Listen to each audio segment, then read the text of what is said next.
on this edition of Lifeguard. He saw one of the individuals get hit by a wave and not come back up again. If somebody's submerged, time is of the essence. And Code 3 North Boomer. It was like a flowing river at the time. If there was no lifeguard there, those two would have drowned. plus, we have a lot of really large rip currents, so with that and really warm temperatures, it just makes for the perfect storm. He was going into shock, kind of fading in and out. this is Pacific Beach, California. Located just south of La Jolla, this 2-mile stretch of sand enjoys an average summer temperature of 88 degrees. Currently, the waves are small, but a southern swell is about to strike. Over 6,000 miles away, a storm has been brewing for several days. In our summer, waves come to us from big storms down by New Zealand, Australia. So weather in the South Pacific a week ago is determining what we see in our ocean waves today. Today, Lifeguard Sergeant Ben Lewis is supervising at Pacific Beach. Beautiful sunny Sunday afternoon with quite a significant beach crowd, and we were actively making some warnings. The rip current was flaring up pretty good. Lifeguard Sean Dale is on patrol near Tower 24 when a beachgoer approaches his vehicle. The gentleman came running up saying that there was someone in distress. He thought that he saw one of the individuals in the group get hit by a wave and not come back up again. Sean Dale relayed the information that he received to me by radio, and once I arrived on scene, I assumed the role of incident commander. 21 Sam, dispatch. Go 21 Sam. We're getting a report of a possible missing swimmer in the water. It's been 2 minutes since the witness saw the man submerge. Lifeguard Sean Dale and a nearby guard quickly enter the water to search for the victim. Meanwhile, Sergeant Ben Lewis requests backup. Can you send a surf boat to PB at Tower 23? I'm just pulling on scene now to interview the DRP. 1 mile south, Lifeguard Sergeant Rick Strobel reacts to the call. Now we're responding to a report of a missing swimmer that was last seen in the water. Another sergeant is with the reporting party right now, gathering further information. Dispatch from IC. It's a young male with dark hair, a white male. We're going to continue moving forward with Codex response here. A Code X, it's a submersion. A Code X signifies the highest level rescue call on the beach. A drowning. Our most dreadful call is a drowning, particularly to the lifeguards who are on observation at that moment. Once again, all swimmers and boogie boarders, come out of the water.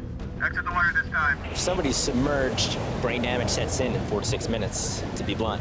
Time is of the essence. We want to be able to find this person as quickly as possible to give them the best chance for survival. Sam, that's a firm. If you have got 2 in the water, we'd like it to respond.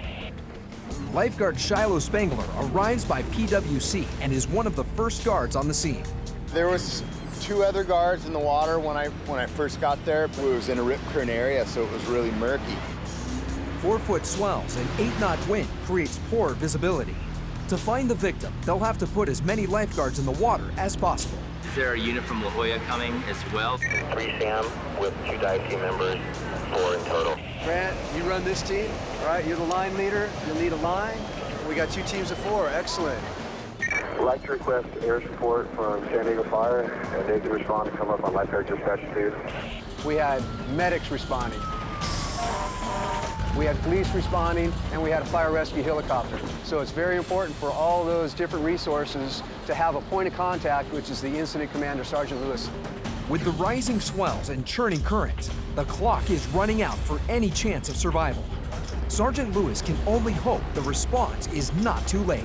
That is the worst thing that can happen to a lifeguard, is that somebody drowns on their watch. Meanwhile, 4 miles to the north near La Jolla Cove, the waves are pounding at Boomer Beach. When the swell comes out of the south, it's a hot spot for body surfers. Located at the western edge of La Jolla Park, Boomer Beach draws a lot of tourists, but not all of them are aware of how unpredictable the ocean can be here. Lifeguards do not have a tower on Boomer Beach, but keep a watchful eye when the swell is large. In the the summertime, a lot of sand gets pushed up onto Boomer Beach, and it becomes a nice looking beach for people to go down and go swimming. But it's not a beach for just anyone to go swimming. Surf can get really big there and treacherous if you don't know what you're doing. Code 3 North Boomer, 111.59, 32 Code 3 Boomer. Copy, we got a second guard route. I just started running because I knew that that rip was about ready to start pulling. It went over the radio that they needed more lifeguards, Code 3. I responded on the radio letting them know that I would be entering the water as well. Lifeguard Guerrero makes his way into the massive rip current. It was like a flowing river at the time. So luckily I got sucked out really quickly, especially with my fins. I was able to gauge where my coworker was, judging by the red buoy, and I saw that, so I knew to swim right to him. When I got there, their eyes were just so, they were like relieved that there was someone there to get them and save them because it was that intense. I always take the buoy and get a little distance between myself and the victim because I don't want them to grab onto me and like start pulling me down. So I hand them the buoy and I tell them to calm down. By the time I saw them, he was hooked up with the two of them. The two of us started kicking in the two separate victims. We were trying to use the water to push us in, but it is a dangerous spot. There's large rocks to your left, a strong current to your right, so you gotta time it just right so that not to end up on the rocks, but also not to get recycled into the rip current. Rotkins and Guerrero attempt to swim the victims to shore, but the rip is too strong, and they make no forward progress. I took the 16-year-old kid, and we both tried making it in, and there was a big set that came in. I told the kid, well, we're gonna try to make it in. Listen to my verbal commands, which was, we're going under this wave, hold your breath, and 3, 2, 1, and I'd like duck dive him down like a surfboard and go under the wave and hold the buoy out here and him between me so I wouldn't lose him. After that set, I ended up making an executive decision to just go out to sea with him. My victim continuously was letting go, so I'd grab his wrist and hold his wrist onto the can. We both stayed together, holding onto the can and slowly making our way in. Lifeguard Jacob Magnus is patrolling La Jolla on Jet 3 when he hears the call. I was already on the jet ski for routine operations because we had large surf and we had large crowds. When I got on scene, I got up close enough to talk to him, and the guard said that the rip current was pulling too hard, and he asked if he could put his victim on the sled. I see you got Jet 3 with one guard making it to the beach. Once we started getting pushed to the inside, I was just making sure that he didn't let go so that he wouldn't get recycled and I wouldn't get recycled. And it took us quite some time, slowly making our way in. Unable to get close enough to Boomer Beach, Jet 3 heads around the point to La Jolla Cove. We got on, hooked up, took us in to the sanctuary safe zone, and called it a day. It was pretty cool. Yeah, I tried to go out and get my buddy that he couldn't swim. He just kept getting dragged out by the tide. So I went out just trying to keep his head above water, and then the tide just drug us both out, and then the lifeguards had to come in and give us a hand. All of a sudden, I just got sucked in by some strange current that the more waves came by and it kept sucking me back in. He was trying to swim back. I'm just telling him, no. But wait, don't waste your energy. Don't waste your energy. You're not going to make it back. I already saw a lifeguard running down the hill because he obviously saw us. They're very vigilant. One word, lifeguard. If they weren't here, we'd all be doomed. We would just be floating out in the open water right now. If there was no lifeguard there, I guarantee those two would have drowned. It definitely felt good to go out there and get them, It was a good experience altogether. At Pacific Beach, reports of a drowned swimmer have lifeguards out in full force. Dispatch from IC. It's a young male with dark hair, a white male. We're going to continue moving forward with Kodak's response here. Firefighters and paramedics continue to respond, while dive crews mobilize to search the water. If somebody's submerged, brain damage sets in 4 to 6 minutes, to be blunt. Time is of the essence, and we want to be able to find this person as quickly as possible to give them the best chance for survival. Missing persons are not unusual on the beach. People go missing on the boardwalk, on the beach, and in the park. But it's when they go missing in the water that becomes of great concern to us. So we do have a policy in place. What we're really concerned about are people that are in an area with known rip currents, maybe seen struggling, another person loses sight of them for less than 5 minutes and looks back and the person's missing. Those are the criteria for us that will move the call into what we call a codex. Mask and snorkels, okay? 1, 2, 3, 4, be mask and snorkel. One, you're gonna be line leader, get a line, okay? Making matters worse, a fast-rising swell is speeding up the current and clouding the water. Once you guys get out past like the intermediate waves, there's pretty good visibility, and we actually just fin like on the surface because you can see the bottom. So if you do have snorkels, they are worth it. As more guards arrive, Sergeant Rick Strobel begins to implement a search strategy designed to quickly cover as much area as possible. Rich, here we go. Yeah, that's great. Get somebody, anybody. And if there's anything else you can tie to that, just so it doesn't move. I don't think it's gonna move. In a codex, what we try to do, first of all, is to put somebody in the water and go to the spot where the person was last seen. The next thing we do is we want to mark that area so we know where that area is so we can search around that. We call that a datum point. And then we start putting in our line search teams. Are we ready? We have 3 defined teams. Yes. Okay, get into your area. When somebody goes missing inside the surf, it's a real challenge to try to find them. There's a lot of currents, there's breaking waves. So what we utilize is a line search where we bring in lifeguards, put on masks and snorkels, fins, and they actively hold a line and they keep a distance where they can see each other, and then they sweep through an area trying to find the missing person. As the second wave of personnel arrives on scene, Sergeant Strobel briefs them on their mission. Obviously, if you find the person, raise your hand. Lifeguards place 2 dive teams just beyond the breakers and deploy 3 line search teams directly into the surf. The PWCs supply transport for the guards working against the current, while rescue boats patrol outside the surf line. The helicopter above provides a bird's eye view. We're just doing surface dives with a line, so 3 people on a line, 4 people on a line. On a line search, you want to make sure that you're covering as much ground as possible because you don't want to miss anything. Because today we are going with the current. We have a pretty strong north and south current today. So my job is basically to go down 4 feet. You have your snorkel and mask on, so I have to go 1, 2, 3. We all dive down 4 feet, kick forwards for a count of 4, come back up, make sure everyone's good. 1, 2, 3, do it again. And then basically just do that for probably 150, 200 yards. Because theoretically, the body would have been floating with the current, and you just keep on doing the line searches for the golden hour. And after an hour, theoretically, it would turn into recovery mode. After 6 minutes without oxygen, severe brain trauma occurs. A half hour into the call, tension on the beach begins to rise. He's kind of widening the search area. That's what's making me edgy. I wish they'd give us more information. If he was tightening the search area, that would be better news. Rick, do we have everybody accounted for?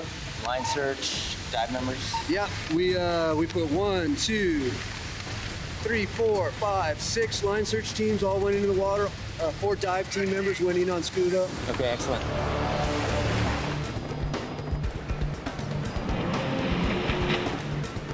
"40 different rescuers have joined the search, but under the waves, the rising swell is causing problems. Visibility was pretty poor, especially in the head of the rip current, which is where the point last seen was. So based off of the visibility, we shortened up the line. So it got to the point where you're pretty much holding hands with the person next to you. You've got 3-foot surf. The visibility inside the surf line is not good. It's pretty turbid, and the current is moving from north to south quite a bit. So those are all factors that come into play that make finding a human body in the Pacific Ocean extremely challenging. Once again, all swimmers and boogie boarders, come out of the water. Exit the water this time. Lifeguards have been searching for nearly an hour. Even with all their resources, lifeguards are still unable to find the victim. At this point, we don't have any missing person reports for anybody.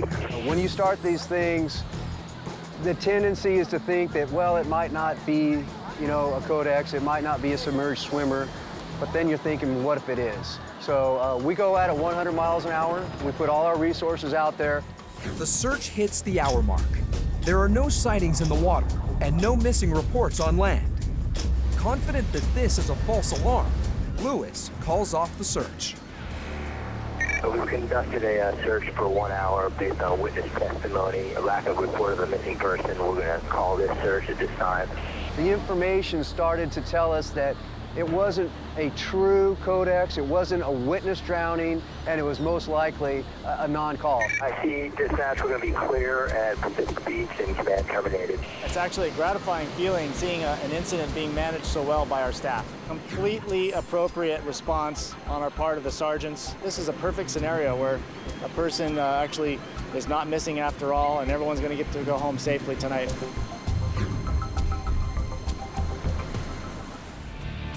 80 miles to the north, the swell has begun to build. At Newport Beach, lifeguards are on high alert. This entire south-facing beach is really picking up just about every swell that we have. We have a lot of really large rip currents that occur. So with that and really warm temperatures inland, it just makes for the perfect storm for us to be very busy. So we anticipate some good rescues later on, and some exciting stuff to happen probably later when the crowd starts showing up. And we do have some red flag conditions. Right now at the point, it's still yellow flag. It's not quite big enough to be red flag, and that's all judgment by the guards themselves whether they put up a yellow or red. The yellow flag, you need to use caution. Red flag, stop. Stop and ask somebody why is it a red flag and what are the conditions out there. On the far west end of the beach, lifeguard Tyler Randall makes his rounds in one of Newport's truck units. 5311 Tower 71 rescue, 2 victims. 5311 copy from 65. So we have a rescue here in Tower 71. Sounds like 2 victims. Our tower guard's already out. 2 children, a brother and a sister, have been sucked out by a rip current. One has been rescued, but the other is struggling to stay afloat. There was 2 victims, approximately 40 yards from each other. Our tower guard had, in fact, grabbed the sister in the inside, and I proceeded to go for the victim on the outside. Newport's boat crew hears the call and immediately speeds toward the location. As the tower guard swims the girl to shore, Randall searches for her struggling brother. I had a general idea of where the victim was. I saw his head prior to entering the water. Went under a wave, popped up, lost him for a little bit. Lifeguards are trained to embrace teamwork. Randall and the rescue boat arrive at the victim simultaneously. I was on the boat. I see this guy just bobbing down, and then he just sinks under a wave, and then he came up. Oh, yeah, right there. I think it was his foot or a hand or something just kind of popped out of the water about 15 feet from me, and I swam towards him and I grabbed him from underwater, and he had no strength to grab my buoy, so I just wrapped him around the chest and signaled for the boat to come back me up. The deckhand, Clay Rinker, threw me the buoy, so I passed him off to the deckhand. He pulled him up, and then I climbed up afterwards. Hurry up, let's go. Pull him up, he coughs up a bunch of water. He was going into shock, kind of fading in and out. His respirations were extremely rapid. Wasn't in the greatest of conditions. As lifeguards race Code 3 to the pier, the victim's symptoms worsen. Inhaling seawater draws fluid into the lungs and could be fatal. Personnel around.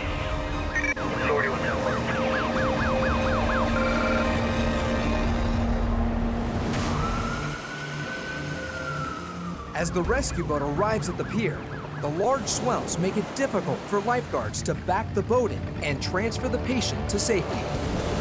This is going to be real dicey, so once you commit, go. Don't hesitate at all. That's a pretty sketchy situation, even in calm water, let alone with the swell we have.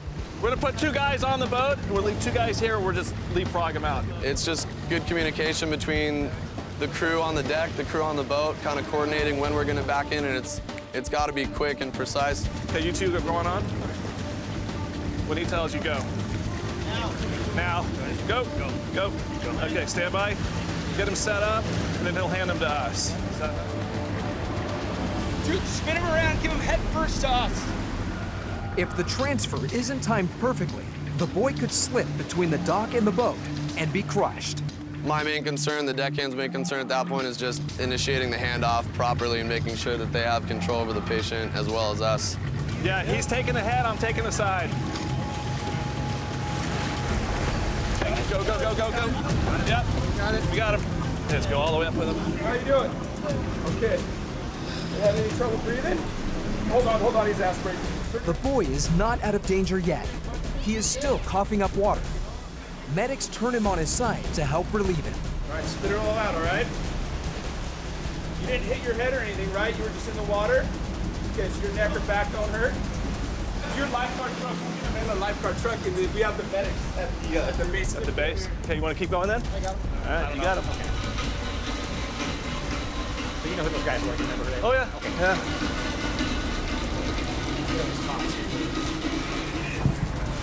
Okay, we're coming through here right now. You're all right, bud.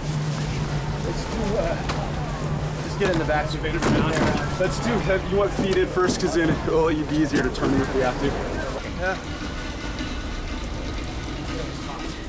The boy continues to vomit seawater. He's quickly loaded into the lifeguard truck and driven to a waiting ambulance.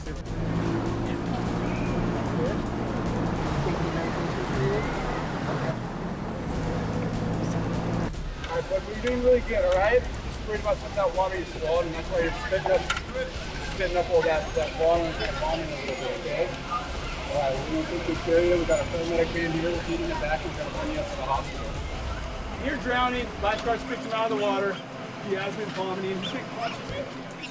That type of situation on a day like today, as strong as the currents are, stuff happens extremely quick. We do have a lot of non-experienced swimmers that come in down there. Once they get out that far, they struggle because they try to swim in and they realize that the current's going against them the whole way. Those are the ones that you look at and you say, you know, if I wasn't there, he most likely would have drowned. It was a job well done, and I knew that once the transfer of care was made to the medics, that he was in good hands.